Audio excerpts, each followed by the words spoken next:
আর এই চিহ্ন এটা এই চিহ্ন এইটা যে হরফের উপরে থাকবে ওই হরফটাকে 3 আলিফ টেনে পড়তে হয়, আর এই চিহ্নটা যে হরফের উপরে থাকবে ওই হরফটাকে 4 আলিফ টেনে পড়তে হয়। আউযু বিল্লাহি মিনাশ শাইতানির রাজিম, বিসমিল্লাহির রহমানির রহিম।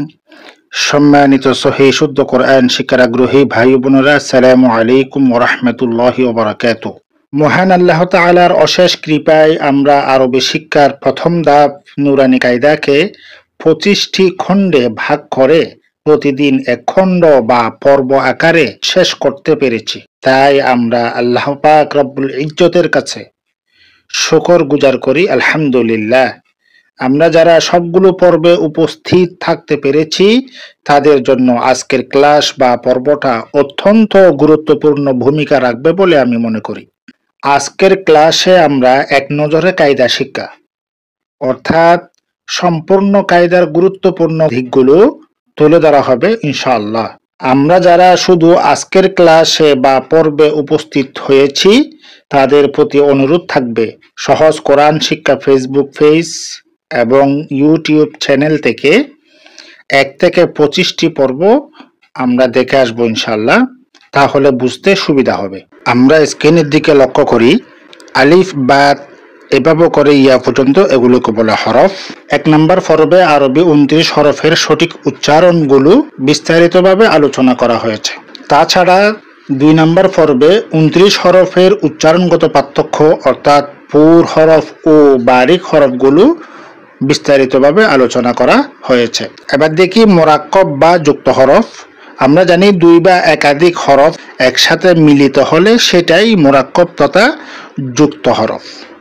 যেমন নাকি জিম, আইন, লাম, সিন বা সদ, ওয়াও, এগুলো সবগুলো হচ্ছে কি যুক্ত হরফ, একটার সাথে একটা লাগানো।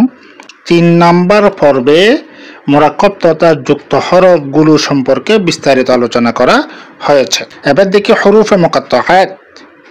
আলিফ লাম মিম, আলিফ লাম মিম সদ, এভাবে করে যা আছে সবগুলো হচ্ছে কি হুরুফে মুকাত্তাআত। হুরুফে মুকাত্তাআত সম্পর্কে 4 নম্বর পর্বে বিস্তারিত আলোচনা করা হয়েছে। তাছাড়াও 5 নম্বর পর্বে আলিফ কখন কখন হামজা হয় তা নিয়েও বিস্তারিত আলোচনা করা হয়েছে। আমরা স্ক্রিনে দেখতে পাচ্ছি, তাড়াতাড়ি পড়তে হয়। হরকত হচ্ছে কোনগুলো? জবর, জের, পেশকে হরকত বলে। হরকত হলে তাড়াতাড়ি পড়তে হয়। হরকত সম্পর্কে 6 নম্বর পর্বে বিস্তারিত আলোচনা করা হয়েছে। তাছাড়াও 7 নম্বর পর্বে হরকতের উচ্চারণগত পার্থক্যগুলো বিস্তারিত আলোচনা করা হয়েছে। এখন দেখি তানবিন। আমরা জানি 2 জবর, 2 জের, 2 পেশকে তানবিন বলে। তানবিন সম্পর্কে 8 নম্বর পর্বে বিস্তারিতভাবে আলোচনা করা হয়েছে।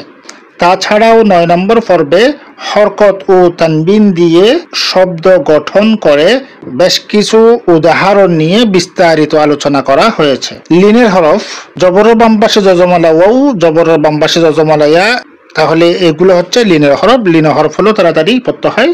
13 নম্বর পর্বে লিনের হরফগুলো সম্পর্কে বিস্তারিত আলোচনা করা হয়েছে। এখন দেখে এক আলিফ টেনে পড়তে হয় কোনগুলোকে? মদের হরকত, মদের হরফ, এগুলোকে এক আলিফ টেনে পড়তে হয়।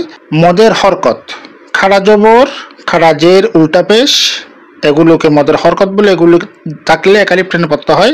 মদের হরকত নিয়ে 10 নম্বর পর্বে বিস্তারিতভাবে আলোচনা করা হয়েছে। এখন দেখি মদের হরফ, জবরের বাম পাশে খালি আলিফ, পেশের বাম পাশে যজমালা ওয়াও, জেরের বাম পাশে যজমালা ইয়া, এগুলো হচ্ছে মদের হরফ। এগুলো হলে এক আলিফ টেনে পড়তে হয়। মদ সম্পর্কে বিস্তারিতভাবে আলোচনা করা হয়েছে 11 নম্বর পর্বে। তাছাড়াও 12 নম্বর পর্বে বেশ কিছু মদের উদাহরণ সম্পর্কে আলোচনা করা হয়েছে। বুঝার সুবিধার্থে 14 নম্বর পর্বে মদের হরফ ও লিনের হরফের পার্থক্যগুলো আলোচনা করা হয়েছে। এছাড়াও 15, 16 এবং 17 নম্বর পর্বে হরকত থেকে শুরু করে লিনের হরফ পর্যন্ত সবগুলো দিয়ে শব্দ গঠন করে বেশ কিছু উদাহরণ সম্পর্কে বিস্তারিত আলোচনা করা হয়েছে। আর এই চিহ্ন এই চিহ্ন এইটা যে হরফের উপরে থাকবে ওই হরফটাকে 3 আলিফ টেনে পড়তে হয়, আর এই চিহ্নটা যে হরফের উপরে থাকবে ওই হরফটাকে 4 আলিফ টেনে পড়তে হয়। এখন আমরা স্ক্রিনে দেখতে পাচ্ছি জজমের 2 রকমের উচ্চারণ। আমরা জানি জজমওয়ালা হরফ নিজে নিজে উচ্চারণ হয় না, ডান দিকের হরকতের সাহায্যে একবার পড়তে হয়। এই চিহ্নটার নামই হচ্ছে কি জজম। তাহলে জজমের উচ্চারণ প্রথমটা হচ্ছে কাদা বা আঠার মতো, এটা হচ্ছে হামজাতে আজবর আত, হামজাতে আজের ইত, হামজাতে আপেশ উত, আত ইত উত, এগুলো হচ্ছে, এটা হচ্ছে কি কাদার মতো উচ্চারণ। আর বলের মতো উচ্চারণ হচ্ছে 5টি, কফ ত বা জিম দাল। কফ ত বা জিম দালের উপর যদি জজম হয় তখন কলকলা করে বা বলের মতো করে উচ্চারণ করে পড়তে হয়। 18 নম্বর পর্বে জজম নিয়ে বিস্তারিতভাবে আলোচনা করা হয়েছে। তাছাড়াও 19 নম্বর পর্বে হরফের সাহায্যে জজমের ব্যবহার শেখানো হয়েছে। এছাড়াও বুঝার সুবিধার্থে 20 নম্বর পর্বে জজমের ব্যবহার দিয়ে শব্দ গঠন করে অনেকগুলো উদাহরণ শেখানো হয়েছে। এবার দেখি তাসদিদ। এই চিহ্নটার নাম হচ্ছে তাসদিদ। তাসদিদ যে হরফের উপর থাকবে ওই হরফটাকে 2 বার পড়তে হবে। হামজা বা জবর আব, বা জবর বা, আব্বা, আব্বি, আব্বু, এভাবে। 21 নম্বর পর্বে তাসদিদ সম্পর্কে বিস্তারিতভাবে আলোচনা করা হয়েছে। তাছাড়াও 22 নম্বর পর্বে তাসদিদের ব্যবহার করে শব্দ গঠন করে বেশ কিছু উদাহরণ দেওয়া হয়েছে। 23 নম্বর পর্বে 2 বা একাধিক তাসদিদ যখন একসাথে আসে তখন কিভাবে উচ্চারণ করতে হয় সেটাও বিস্তারিতভাবে আলোচনা করা হয়েছে। 24 এবং 25 নম্বর পর্বে বেশ কিছু জটিল ও কঠিন শব্দকে সহজভাবে পড়ার কৌশলগুলো আলোচনা করা হয়েছে। পরিশেষে কোরআন শিক্ষার দ্বিতীয় ধাপ তাজবিদ শিক্ষা ক্লাসে আপনাদেরকে আমন্ত্রণ জানিয়ে আজকে শেষ করছি। আসসালামু আলাইকুম ওয়া রাহমাতুল্লাহি ওয়া বারাকাতুহু।